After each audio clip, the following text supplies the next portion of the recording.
কি সুখ কি স্বাদ, ধইনা পাতা ভর্তা আর বাসি ভাত। ও হো হো হো, সেই মজা। এটা পোলাও মাংস যাই কিছু বলেন, বিরিয়ানি সব কিছু ফেল আর ফেল, সেই মজা। ও হো হো, সঙ্গে যাবে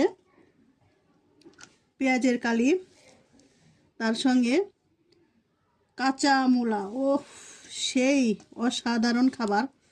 কেউ যদি খেতে চান চলে আসতে পারেন। ঠান্ডা ঠান্ডা কুলকুল,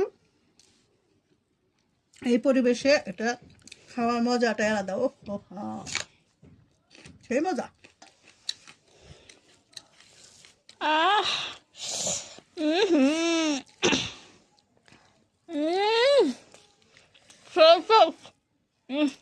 আমরা বাংলা মায়ের সন্তান, আর এরকম ধইনা পাতা ভাত খেতে দারুণ ভালোবাসি। খাবেননি? সর্টেস